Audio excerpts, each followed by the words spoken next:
We're going to completely replace this fence with the 2x3 rails, weak. The 4-inch pickets, weak. It's all nailed together with a nail gun, weak. We're going to replace it with treated pine, board-on-board overlap, 6-inch pickets, 2x4 rails, all screwed together. What I'll need for this teardown is my impact or a drill, a 7/16, a 1/2 inch in my case because I'm tearing down the gate too, and finally you'll want a Sawzall.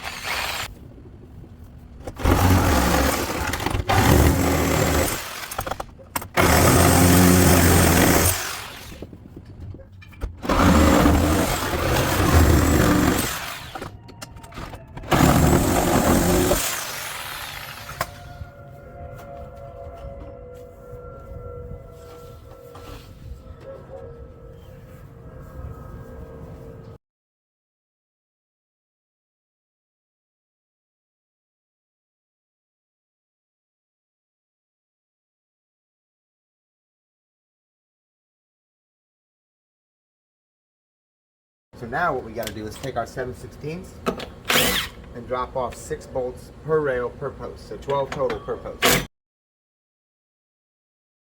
Alright, as we can see, this picket in the back spans both pickets and therefore both rails. So we're just going to bend it around until those nails pull.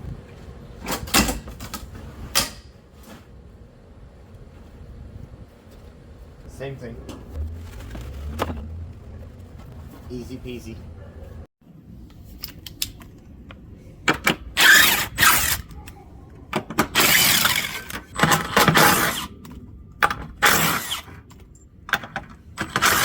Alright, that does it. That's ready for rails and pickets.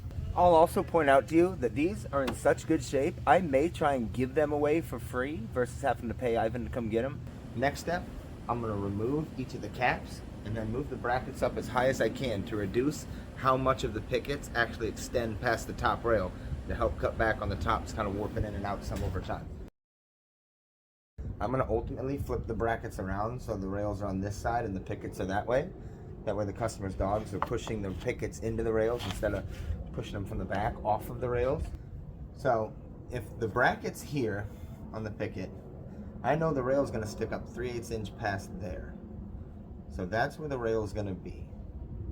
So we'll have that much sticking up. Now I'm going to take that mark, the bigger one, and I'm going to go to each post and make sure that if I have the rail there, the brackets can come up enough. Because some of the posts will be shorter. I'll show you. Okay, now pay good attention here, because this is what makes the difference between a fence that's good enough and a fence that looks really nice and professional. So we remember that this line is where the bracket was, and that line is where the rail will be. Now we really want to have it sit as high as possible. So if we was to move this all the way up to where the bracket sat here still, we'd be up here. What you're thinking, oh, that's too high.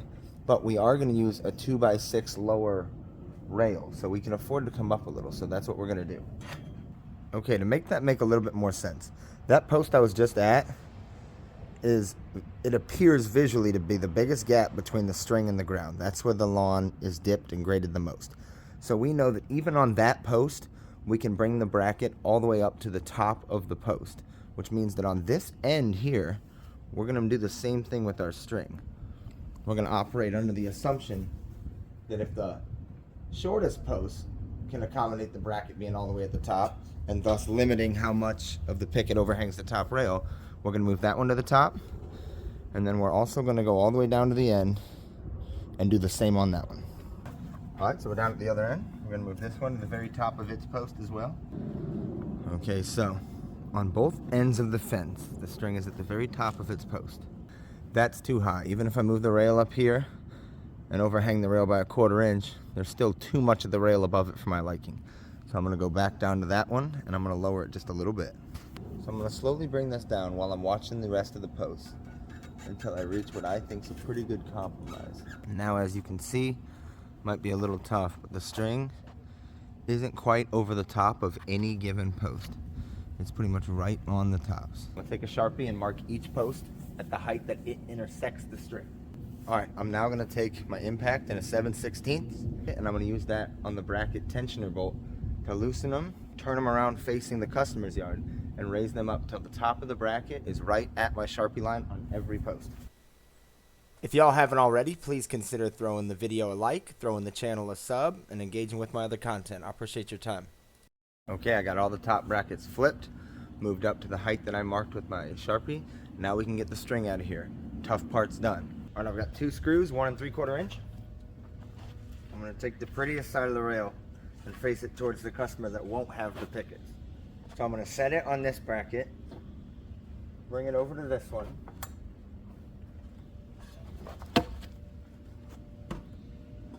It'll fall on you. Bring it over to this one, run 1 screw in. Then I'm gonna come over to this side, bring it down to that same amount of overhang over the top of the bracket, which I ended up going with about 5/8 inch. Put in 1 screw just for now. And then I'll take my skill saw and cut this right down the middle so that the other one butts up to it right at the post. When I cut through this, the bracket can push on the board on both sides of the post, causing it to pinch your saw blade. If it does that, just back the blade all the way back out and go up through your cut again. Otherwise, you're putting yourself at unnecessary risk. All right, same thing. 2 1 3/4 inch screws. Find the prettier side of the rail, that's this one.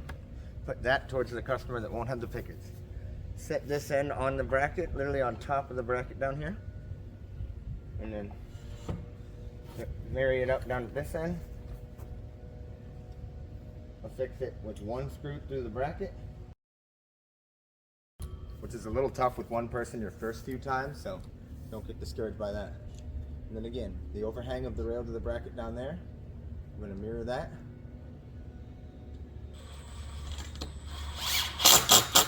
Then I'm going to cut it right here. And then it'll be that same process all the way down for all the top rails, and then we'll move on to the next step, which is affixing the middle and bottom rails. All right, I've got all the top rails up. Next step, I'm going to measure the distance between these 2 brackets here, top to top, about 27 1/4 inch. So on the rest of these posts, I'm going to measure down from where our new top bracket location is that we marked with the string, 27 1/4 inch down, and make a mark. Then I'm going to come with my impact, turn all the brackets facing the customer's yard, and put them on the middle rail mark that we've made by measuring down from the top rails. As you can see on this particular job, we enlisted the help of Elijah. Look at him, what a man. Same thing here.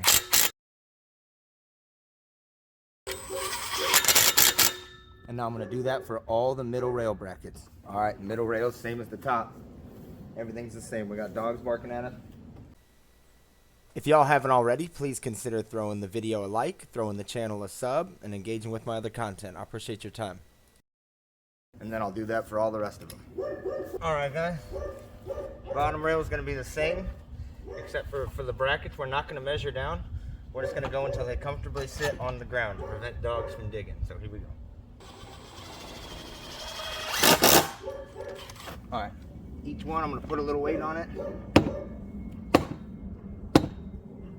As I tap it down just a little bit. Then take 7/16, lower the bracket to about 3/4 way up the kickboard. Now before I put the kickboard on, I'm actually going to make this cut, because otherwise I won't have room to get the saw all the way through it. I'm just glad we got a dog barking at us all day. Can you imagine doing this job with total peace and quiet? Wouldn't hit the same. Although talking crap about him made him stop. Now, I'm going to repeat that process for all the kickboards all the way down. Okay, what I've done here is I held the picket up to where it's about right, and I determined that this mark is about right for the overhang. So then I took this picket all the way down, and about every 5 feet I tried that mark just to make sure that at no point does that put it too far into the ground or too high up off the ground for it to still make contact with our 2x6 lower rail.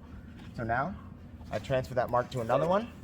I'm going to put one here, leveled, one down at the other end leveled, and then pull a string from the top right corner of each, and I'll have Elijah start putting up pickets with the gap between them, because this will be a board-on-board fence.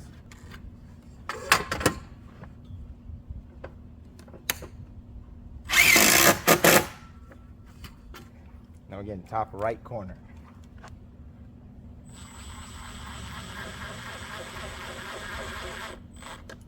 Now I'm going to do the same thing on the other end of the fence and run a string between them. Alright, since this is the board-on-board fence, I like to do the whole back course of it first. So I built this jig. It's the width of a 2x4, 3.5 inches, 6-inch picket. That gives you the 6-inch picket will overlap and have 1.25 inches on either side. 2.5 inches total, 1.25 inches on either side. I bring it up to the height of the string, put my knee on it, then put a screw in, move the jig over, move on to the next. And every 5th one, we're plumbing it with a level and putting a screw in the bottom. So now, to space the bottoms evenly, we just have to take the jig and put it between every 2 pickets, move the one over, screw it in, and they're good. I'll show you. So this picket has been plumbed with a level. So I like to start a screw in the next one. Yeah. Thanks, bud. What? I'm recording right now. Oh, Dude shit. comes Dude comes over talking about, yeah, for sure. Now once I've got a screw started in this one, I take the block, butt it up to the one that's already plumbed, move it over, screw it off. And we'll go through and put 2 screws in the bottom, middle, and top of the first and second course of screws before this is done. But I'm just showing you how I keep them all plumb as I go. So as you can see here, Elijah got that whole first course of pickets up. But right now, we have no screws in the middle, 1 screw on top, and 1 screw at the bottom.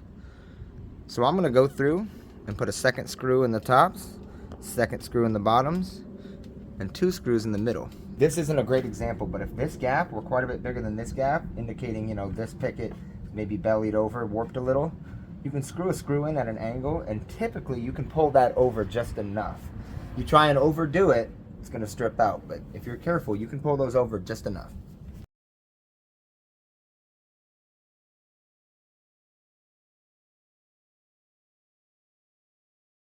Now, we're going to take our 2nd course. Keeping in mind we switched to 2-inch screws. So I'm going to bring her up to height here. And this part, I've got a good enough eye to extrapolate between these two. And then I'm comparing this dip and this dip to make sure I'm about equally spaced. 2-inch screw.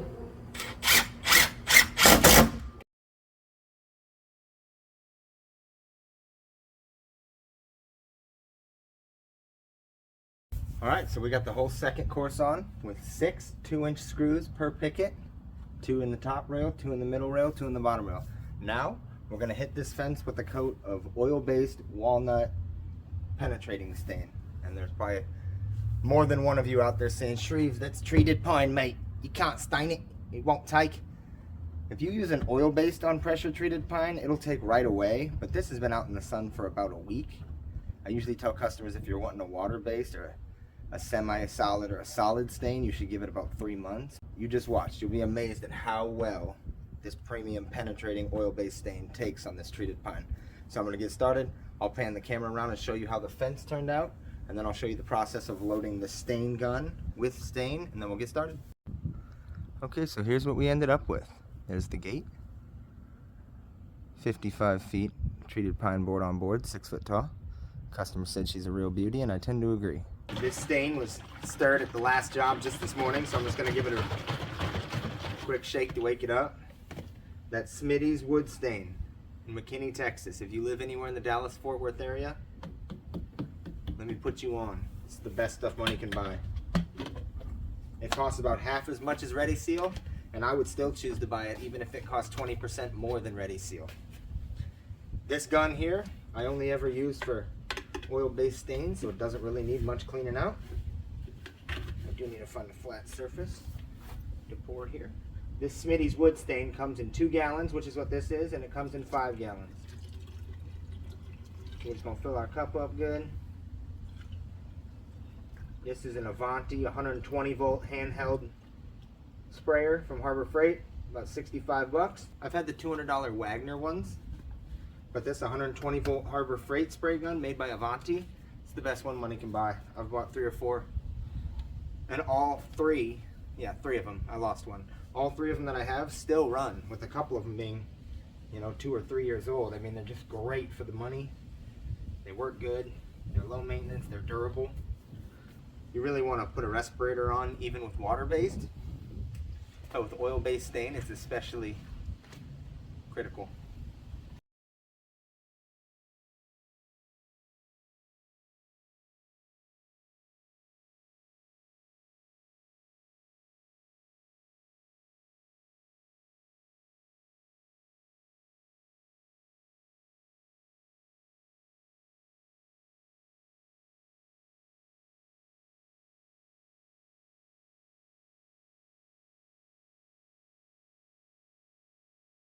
All right, there you have it. I've got the whole fence stained. I stained the gate inside and out.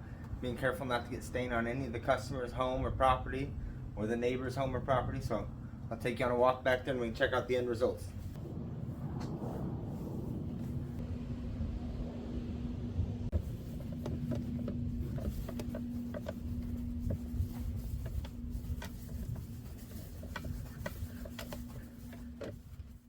So again, I appreciate y'all watching. Like the video, subscribe to the channel. It really means the world to me. It goes a long way.